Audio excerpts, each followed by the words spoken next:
হাসনাত সার্জিস যেখানে উপায় নাই সেখানে, মানে হঠাৎ ষাঁড়ের মতো তারা নেমে পড়লেন, এই দল নিষিদ্ধ করতে হবে তো করতে হবে, প্রধান বিচারপতি নামিয়ে দিতে হবে তো নামিয়ে দিতে হবে, এই কলেজের অধ্যক্ষকে আজকে মপ করে পিটিয়ে বের করে দিতে হবে তো বের করে দিতে হবে, বিশ্ববিদ্যালয়ে এই শিক্ষক ক্লাস নিতে পারবেন না তো পারবেন না।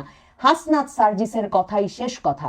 সেই বাংলাদেশ আসলে শেষ হয়ে গেছে। এখন হাসনাত সার্জিসকে বাংলাদেশ রিক্লেম করতে হলে, বাংলাদেশকে আবার পুনর্দখল করতে হলে, তাদের হাতের মুঠোয় আনতে হলে আমাদেরকে বিরাট ভয় দেখাতে হবে। আপনারা অনেকেই নিশ্চয়ই আমার মতো জুলাই আগস্ট আন্দোলন কিংবা 24-এর নতুন স্বাধীনতা বাংলাদেশ 2.0 মহান বীর বিক্রম বীর উত্তম বীর শ্রেষ্ঠ হাসনাত আর সার্জিসকে আমার মতোই ভীষণ মিস করছেন। মানে ভাবছেন তারা কোথায় আজ বাংলাদেশে, যখন এক সংকটকাল উপস্থিত হয়েছে, যে যেখানে যখন তখন আওয়ামী লীগের মিছিল বেরিয়ে আসছে, সেই সময়ে যখন ফ্যাসিস্টদের আবারও একটা পুনরাগমনের এক ধরনের আশঙ্কা তৈরি হয়েছে, সে সময় কোথায় এই ফ্যাসিস্ট বিরোধী বীর বিক্রমেরা, সেটা ভেবে আপনারা অনেকেই যখন আকুল বোধ করছেন, তখন আমার মনে হলো আপনাদেরকে জানানো দরকার যে হাসনাত সার্জিস, তাদের বীরদের দল জাতীয় নাগরিক পার্টি, তারা কি করছে, কি ভাবছে, কতদূর তারা প্রতিরোধ গড়ে তুলতে পারবে এই সময়ে বলে আপনার আমার মনে করার সুযোগ আছে, কিংবা তারা মনে করছে। দেখেন, সরাসরি প্রথমেই যেটা বলি, আমি আপনাদেরকে সেই আগস্টের 3 তারিখে জুলাই পদযাত্রা শেষে জাতীয় নাগরিক পার্টি এসে শহীদ মিনারে যখন কি জানি বাংলাদেশের নতুন বাংলাদেশের সনদ না কি জানি একটা পাঠ করলো, যার কিছুই বোঝা গেল না, সেই পাঠের অনুষ্ঠানে যখন দেখা গেল যে তেমন লোকজন জমাতে পারেনি তারা, তখনই আমি বলেছিলাম যে এই মোমবাতি, আমি আসলে প্রথম এই কথাটা বলেছিলাম আগস্টের 2 তারিখ জুলাই পদযাত্রা যখন তারা শেষ করে এলো, সেনা প্রহরায় সেনাবাহিনীর এপিসিতে চড়ে পলায়ন করে এবং পুলিশের সর্বাধুনিক বাহিনী, সবচেয়ে আধুনিক অস্ত্রশস্ত্রে সজ্জিত সোয়াট বাহিনীর নিরাপত্তায় পুলিশের ডগ স্কোয়াড তাদের পিছে পিছে থাকলো, এসব করে যখন তারা মহা নাটক করে মানুষজন মেরে টেরে জুলাই পদযাত্রা শেষ করে এলো, তখনই আমি বলেছিলাম যে মোমবাতিটা ফু দিলেই নিভে যাবে, এই এনসিপি নিয়ে আর চিন্তার কিছু নাই। এখন এনসিপির নেতাদের প্রাণের ডর উপস্থিত হয়েছে। আপনাদেরকে আমি একটু পরে শোনাবো একটা ক্লিপ, সেটা শুনলে বুঝবেন যে যেই জাতীয় নাগরিক পার্টিকে মাথায় তুলে এত নাচানাচি, তাদের ভয়ে, মানে যে ভয়ের রাজত্ব তারা কায়েম করেছিলেন 1 বছর, আসলে সেই ভয়ের রাজত্বের দিনও বোধহয় শেষ। এখন নতুন করে তারা যদি আমাদেরকে আবার ভয় দেখাতে না পারেন, মানে মবের মুল্লুকের প্রতিষ্ঠা যদি আবার না করতে পারেন, তাহলে নানা নামে তো আপনারা ডাকেন, মানে ওই যে একটা শক্তিশালী ষাঁড়ের মতো এসব হিসাবে বর্ণনা করেন অনেক ক্ষেত্রে এদের অনেক নেতাকে। তো সেই সব বর্ণনার কথা মাথায় রেখে আমরা পরিষ্কার বুঝতে পারি যে আবারও তারা যদি আমাদের ওপর ভয়ের রাজত্ব কায়েম করতে না পারেন, এই নেতাদের দিন তো ফুরিয়ে এসেছেই, এই জানের ডর থেকে রক্ষা পাওয়ারও আর কোনো উপায় নাই। এনসিপির মোমবাতিতে ফু দেওয়া হয়ে গেছে, সে আগুন নিভে গেছে। এখন এই মোমবাতি যে তিল তিল করে, মানে অল্প অল্প করে সেই সলতেতে আগুনটুকু ধরে রাখবে, সেটাও আসলে পত্রিকায় ছবি না উঠলে, আর ডক্টর মোহাম্মদ ইউনূস বগলে করে বিএনপি আর জামায়াতে ইসলামীর সাথে এনসিপিরও একটা নেতাকে নিয়ে নিউ ইয়র্ক রওনা না দিলে আর এনসিপির অস্তিত্ব খুঁজে পাওয়ার কোনো উপায় নাই। দেখেন, নাহিদ ইসলামকে হাসনাত সার্জিসে আসবো, নাহিদ ইসলামকে হাসনাত সার্জিসদের দলের নেতা, তাকে নির্বাচন কমিশনে তারা গেছেন, মনে রাখতে হবে এখনো কিন্তু নিবন্ধন পান নাই, মানে যতগুলো সব উপজেলায় যে অফিস তৈরি, সব উপজেলায় প্রতিনিধি পাওয়া, সেসব কাজ এখনো সম্পন্ন হয় নাই, এখনো নিবন্ধন হয় নাই, প্রতীক পান নাই, কিছুই পান নাই। সেই দলের এত বড় বড় গলার আওয়াজ, সেই নাহিদ ইসলাম নির্বাচন কমিশনে গেছিলেন, যাওয়ার পর সাংবাদিকরা তাকে প্রশ্ন করেছেন আওয়ামী লীগের যে মিছিল বের হচ্ছে রাজধানীতে, এই ব্যাপারটিকে কিভাবে দেখছেন। উনার গলা কেঁপে উঠেছে, উনি বলেছেন শুধু রাজধানীতে না, সারা দেশে হচ্ছে।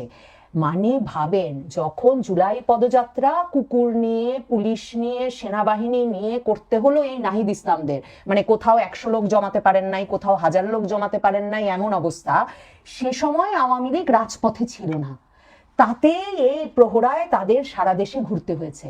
এখন নাহিদ ইসলামদের ঘর থেকে দুপা ফেলার উপায় নাই। নাহিদ ইসলামের গলার কাঁপুনিটা লক্ষ্য করতে আপনাদেরকে শোনাতে চাই নাহিদ ইসলাম কি বলছেন।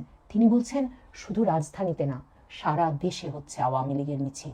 শুধু ঢাকায় না, আসলে সারা দেশে এটা হচ্ছে। ঢাকার চিত্রগুলো হয়তো আমরা বেশি দেখতে পাই, জানতে পারছি, এবং এই যে আওয়ামী লীগের মিছিল এবং তৎপরতা, তার অন্যতম প্রধান লক্ষ্যবস্তু কিন্তু হচ্ছে জাতীয় নাগরিক পার্টি এবং গণ অভ্যুত্থানে অংশগ্রহণকারী নেতাকর্মী এবং শহীদ পরিবার আহতরা যোদ্ধা যারা রয়েছে তারাই কিন্তু প্রধান লক্ষ্যবস্তু। ফলে আমরা মনে করি যে অবশ্যই সরকারের এখানে সক্ষমতার অভাব রয়েছে। পুলিশ বাহিনীর যেই রিফরমেশন প্রয়োজন ছিল সেই রিফরমেশন হচ্ছে না, এবং পুরা সরকার এবং রাষ্ট্রযন্ত্রের ভিতর থেকে আশকারা পাচ্ছে বলেই আওয়ামী লীগ এই তৎপরতা করার রাজপথে করার সুযোগ পাচ্ছে। আমরা আহ্বান জানাবো, আওয়ামী লীগের বিরুদ্ধে যখন সকল রাজনৈতিক দল, জনগণ এবং সামাজিক শক্তিগুলো ঐক্যবদ্ধ হয়েছিল, সেই ঐক্য আওয়ামী লীগের বিরুদ্ধে, ফ্যাসিবাদের বিরুদ্ধে আমাদের সবসময় প্রয়োজন। দেখেন, নাহিদ ইসলাম, হাসনাত, সার্জিসদের মবের দিনের শেষ শুরু হয়েছিল আসলে যখন তারা জুলাই মাসে, জুলাই পদযাত্রার সময় গোপালগঞ্জে গিয়ে প্রতিরোধের সম্মুখীন হয়েছিলেন। দেখেন, গোপালগঞ্জে লোকে তাদের সভাস্থল ভেঙেছে, লোকে তাদেরকে সভা করতে দেয় নাই, পুলিশের বাধার মুখে, পুলিশের লাঠিচার্জ, কাঁদানে gas, tear gas, rubber bullet প্রতিহত করতে পারে নাই মানুষকে এই তরুণ নেতাদের প্রতিরোধ করার জায়গা থেকে। এবং মনে করে দেখেন, সেনাবাহিনী গুলি চালালো, 5-5 লোক মানে জায়গায় নিহত হয়ে গেলেন। তারপরেও গোপালগঞ্জবাসী রাস্তা ছেড়ে গেলেন না। এরপরে প্রায় সপ্তাহ খানেক ধরে সেনাবাহিনী, নৌবাহিনী, পুলিশ বাহিনী মিলে গোপালগঞ্জে লাগাতার গ্রেফতার চললো। মানে এক একটা এলাকা কর্ডন করে রেখে সেসব এলাকায় এমনকি বাজার ঢুকতে দেওয়া হলো না, মানে নির্বিচার নির্যাতন চালানো হলো। এই হাসনাত, সার্জিসদেরকে এমন প্রতিরোধ কেন তৈরি করলো গোপালগঞ্জবাসী? সেই অপরাধে। কোন প্রতিরোধ তারা করেছিল? এমন দৌড়ানি হাসনাত, সার্জিস আর নাহিদদেরকে দিয়েছিল যে শেষ পর্যন্ত হাসনাত, সার্জিস, নাহিদ ইসলামদেরকে সেনাবাহিনীর এপিসিতে মাথা নিচু করে ঢুকে, মানে যেই সেনাবাহিনীকে রক্ত গরম করে হাসনাতরা আঙুল তুলে বলতো যে সেনাবাহিনী ফ্যাসিস্টের দাস, ওয়াকার না হাসনাত, হাসনাত, হাসনাত, তাদেরকে মাথা নিচু করে এপিসিতে কোনো মতে লুকিয়ে বেরিয়ে আসতে হলো গোপালগঞ্জ থেকে।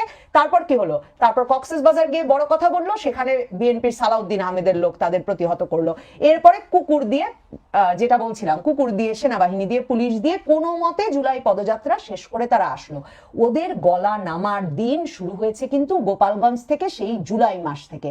এবং এই যে লোক জমাতে না পারা, এর পেছনে যে কি আছে, আসলে যে নিজেদের কোনো সমর্থন নাই এটা তো বুঝতে পারে নাই হাসনাত আব্দুল্লাহরা। হাসনাত আব্দুল্লাহদের কথাটা মনে করে দেখেন, সেই আগস্ট মাসে তারা, সে আর সার্জিস, হাসনাত আর সার্জিস প্রথম মক শুরু করলো কই? সচিবালয়ে গিয়ে। প্রথমে করলো আদালতের সামনে, প্রধান বিচারপতি সহ আপিল বিভাগের সব বিচারপতিদের নামিয়ে ফেললো, জাজেস কোয়ার্টারে ভাঙচুর করলো।